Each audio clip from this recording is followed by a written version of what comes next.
obviously the more practice we have factoring, the better. The top x plus 3 is fine. And these I set up to do all the things. So we're going to find all the parts for all of it. And we're not going to use Desmos, so I'm going to show you the patterns. So the bottom, we're going to factor out a GCF. So what is 4 and 16? And that is a -4. We're not going to worry about the variable because there's not a variable in the back. It is just x squared.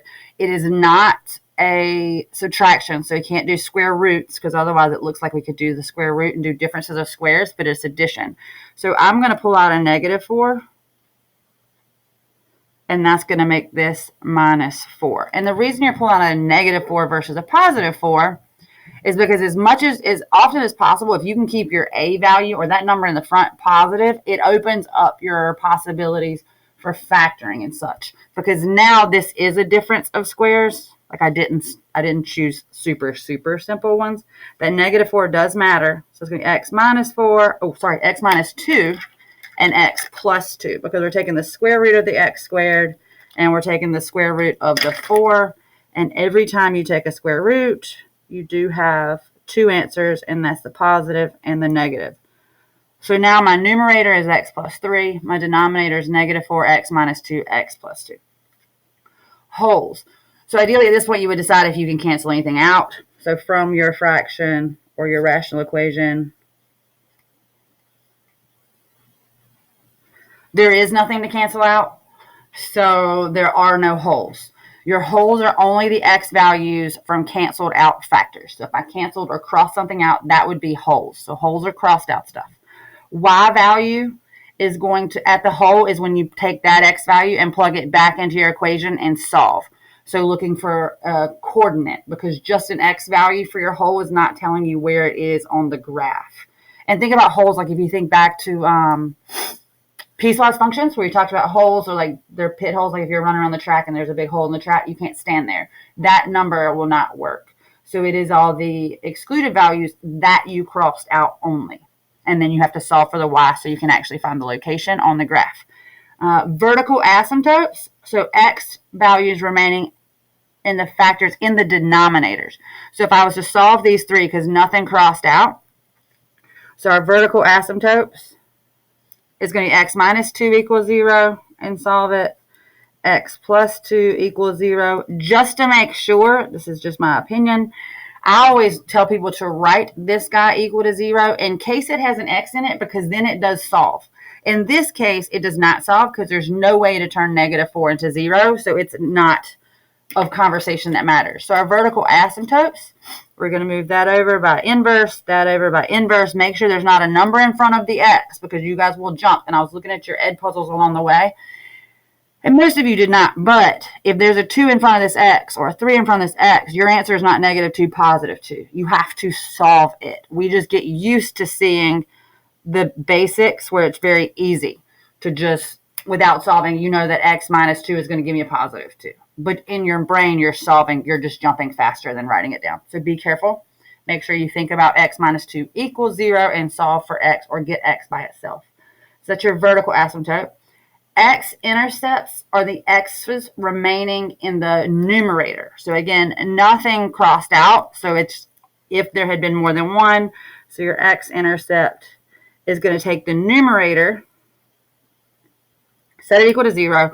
Or like I said, this is where I would probably go and use Desmos. So our x is going to equal to -3. In delta, if you haven't finished this, it needs to be a coordinate. They want a location. The number itself is not enough. And for your vertical asymptotes, instead of writing it as a list, delta does want x equals 2, because that makes sure you know that is a vertical equation, and then x equals -2, because an x equals is vertical versus y equals is horizontal. Okay, so we have our x-intercepts, our vertical asymptotes. Your y-intercept is if we plug in 0. Now, your notes say in the reduced function, but Kelly and I were working on this yesterday, and it does not matter. So just plug in a 0. So for your y-intercept, you're plugging in 0 for x, because if you think about it, y-intercept, for that graph to touch the y-axis, 0 has to be your value of x. For your x-intercept, same thing. It's whatever gives me 0 out for your output, which is why the top has to be 0, because 0 divided by anything is 0. And that's why you're using those left over to solve. So we're going to do 0 plus 3, 4 times 0 squared plus 16. So 0 plus 3 is going to be 3. 0 squared is 0. 4 times 0 is 0 plus 16. And I'm trying not to write it all the way out because I will mess. I don't have enough space. I'm sorry. So 3 divided by 16. Do make sure that you reduce any fraction if needed. 3 divided by 16. And as far as decimal or fraction, I would determine which one to use based off of how long the decimal is. Like if it's one of those ones that has 7 terms, and you typically would round. In middle school, early math, you round. Unfortunately or fortunately, in math 3 and above, accuracy matters and rounding is not accurate. It is a about answer. So usually I have found that the fraction works better. Y-intercept, same as x-intercept. You want to write that as a coordinate. And so when x is 0, what is our y value? And that's 3 over 16. And I'm just going to make sure before I say this. So 3 over 16 as a decimal is 0.1875. If you want to use 0.1875 as a whole thing, try it. It's going to be a formatting choice by the person who wrote the question. Not one's necessarily better than the other. If it was 0.18, I would say definitely use 0.18 because that's easy. I would not use 0.19 because a lot of your virtual formatted, like your computer apps and things, that's not going to work. And they don't give partial credit on the EOC, sadly. So even though you may have rounded correctly and you did the math right, it's not the answer they're looking for, so it's wrong. So I would always veer on the side of the most accurate answer choice. And then in behavior asymptote. So your horizontal asymptote is the same thing as in behavior asymptote. Horizontal asymptote, to me, is probably the most confusing once you memorize all the things. You are looking at the front 2 terms if things are in standard form. So I have my x over 4x squared. So horizontal asymptote. And I'm only writing the part that really matters. So we have x dot dot dot. And then 4x squared dot dot dot. And all the things behind it, they do matter, but just not to your horizontal asymptote necessarily. We're looking to see which one is greater, like which one has the highest exponent, or do they match, and then what numbers are in front of them. So obviously there's an imaginary 1 in front of this, just in case we need to work on it. X versus x squared. X squared is larger than x, because if I had 2, that would be 2 versus 4. Or 3, it'd be 3 versus 9. So the larger is on the bottom. So if the higher power is on the bottom, it is always going to be y equals 0. And there is nothing that I have come up with to make this easier to memorize other than memorizing it. Like there's not a silly, great story I have. Like I find this one pretty hard to make stick in my head personally. You can obviously graph it in Desmos and look. Remember, asymptotes are where it's going to visually, like if you were in a TI-83 or 84 or, you know, a handheld calculator, it looks like it touches there. So what you want to think is flat line. So visually it will look like it touches, but it actually never touches that line. Like it will go 1.9999999, like to infinity, 9s, but never turn into a 2 because 2 is your asymptote horizontally. And I just picked that number. So, or if it was 0, then it's going to go, if it's on the bottom, it would be negative 0.999999. It's never going to get to 0 or negative 0.000, a bunch of zeros and a 1. Like it will always be just that hairline away from your asymptote. So your asymptote is where it does not touch. Those students argue if you look in a calculator, it will look like it touches. It does not. It's just because you can't, it's so minutia how close it gets, you can't show it in a calculator or Desmos. All right, we want to do another one? I hate it because it's so much information and it's more like you just have to do so many to remember which part they're asking for. Because memorization is not typically really strong for most of you guys anymore. Just like loose, no tie down to memorization. One more, do you want to do a words works problem? This one looks like a good one to factor in case you guys are not feeling good about factoring still. One more. Cool. Yeah, for sure. Absolutely. All right, so I love that they threw this one out on the generator because most of you are going to look at it and like roll your eyes, whine, cry, or go, ugh, because this is probably as ugly as they could possibly get. X to the third power, as soon as you see that, cross your fingers and hope that you can factor out a GCF. And in this case, there is an x in the back, so we know we can take out an x. Not super exciting because it is still a trinomial quadratic, but that x matters. So hold on to him. Do not lose him. I know in Math 1, I realized probably now that I started teaching Math 3 a lot and Math 2, even as a Math 1 teacher, I didn't make us, like a lot of students, remember that very well. Like I didn't emphasize that that matters. Your GCF always matters. All right, we'll get back to, we'll go and finish it. So we have an x on the outside. So we took care of him. And now we need to factor this trinomial. So ACB chart or big star, since A is 1, most of you are going to be able to do this in your head. What do I multiply together to get 8? That will add or subtract to give me 2. And obviously those are negatives. So it's going to be an x and an x. And you know it's x because A is 1. So we have 1 and 8. That's not going to work. And then 2 and 4. B is negative. So I know the 4 has to be negative. So if I owe you $4, but I want to only owe you 2, then I need to add or pay 2. And then negative 4 times positive 2 gives me that negative 8. So we've now fixed the top. So now we have the factored version of the top up here. Look at the second one. I have 3, 3, and 18. Ideally, man, somebody is killing me on conversation, guys. Sorry. I don't know if that's coming through to you guys too. But they're having a party. 3, 3, and 18. Ideally, we want to be able to pull out a 3. So you would check that number first would always be my suggestion because then it eliminates you're down to a 1a again. So we're going to pull out a 3 and now have x squared plus x. And 3 times 6 gives us 18. So then we have 6. Again, x squared x minus 6. Gone are the days where we factored out a GCF and we're done. We have to keep going. So x squared plus x minus 6. So I have 3. Hold on to him so I don't leave him out. A is 1, so I know it's going to be x and x. What do I multiply to get 6? That will add or subtract to give me 1. So I have 2 and 3, 1 and 6, and that's it. So 1 and 6 will never give me 1. So we have 3, 2. I make the habit of putting the big guy in the front because then he kind of falls underneath here, and I know those have to match. Don't have to, but that's just what works in my brain. I need a positive 1. So I need a positive 3. To become a positive 1, I need to subtract 2. So now we've factored that. Now, to find all of our parts, oh dear word. We're going to look here.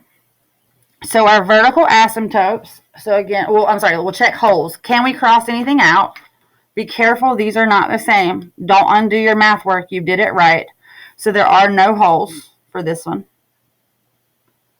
So all values of x will work for this guy. Except our restricted values, which would be at the bottom.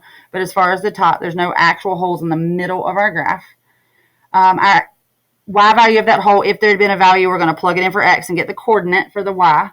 Vertical asymptote is remaining factors in the denominator, nothing crossed out. So we're going to take denominator. 3 equals 0 obviously is not a thing. We're just doing that out of habit so we don't accidentally forget it. X plus 3. So we're going to move that guy over and get a negative 3. Move that guy over and we get a positive 2. X is by itself, so we're done. Our vertical asymptote, remember, needs to be an equation. X equals, and it's when x equals negative 3, and x equals positive 2. Again, those should be straight up and down vertical asymptotes, vertical lines where this graph will never touch. We'll never touch there. X-intercepts. We're going to take whatever's left in the numerator, if nothing crossed out, and solve. And this is why that x matters, because that is going to be a thing. So x equals 0. So that's why I said the 3 equals 0 habit is good, because most of you or some of you would ignore this guy. But x equals 0 is an x-intercept. 0 is a place. No, 0 feels like no solution lots of time because 0 means you have no money in your pocket and it feels like a no. But 0 is a place on a graph. So don't let that guy slide away and you miss that one.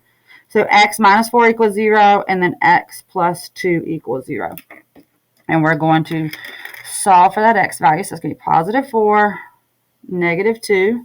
X-intercepts, remember we want to write those as coordinates. X value, then y value, because your x-intercept is when y is 0. What is x?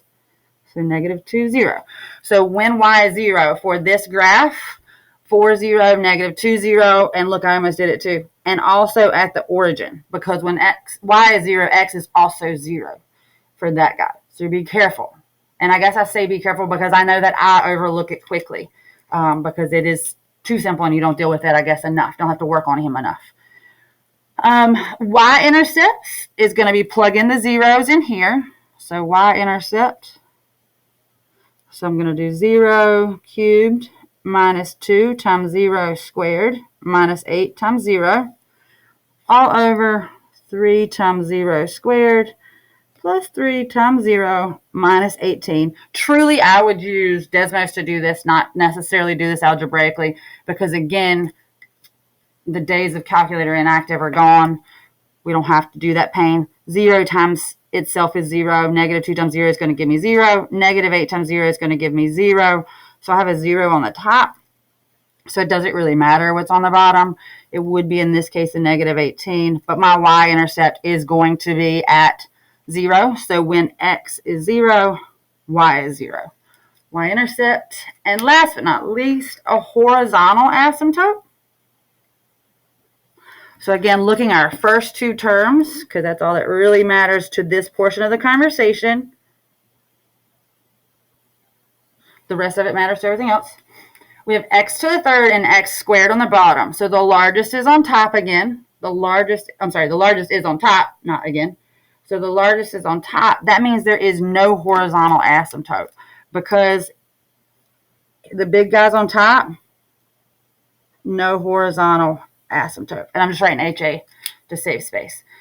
If the big guy was on bottom, it's y equals 0. Big guy on top, no horizontal asymptote. If they match, it's whatever the numbers are in front of them, literally like as a fraction in that exact case. So like if it happened to be, none of these match. So if it happened to be 2x squared over 3x squared, the horizontal asymptote would be 2/3. If it happened to be x over 3x as your first terms, then the horizontal asymptote would be 1/3. If it happened to be 4x squared over x squared, so where your x, the exponents in your x's match, then the horizontal asymptote, if you want to think fractionally, would be 4 over 1, which is 4. So when they match the exponents of the leading term, when in standard form, it is the fraction that's in front of it, or whole number, once you simplify it, in front of it. Big guys on top, there is no horizontal. Big guy on bottom, it is always 0. I don't know if that helps to say it out loud like that for horizontal asymptotes. Again, you'll be able to see too if you graph for some of them, unless they like shoot off into some mad space on Desmos, you should be able to see these things as well. The only thing you will not see in Desmos is holes. It does not actually graph holes. Kind of like it didn't do open circles when we did piecewise as well. So holes are the only thing that you have no chance at finding in Desmos in the event you should forget the algebraic way to solve it. So Desmos will not be a backup plan for your holes. It will be for everything else.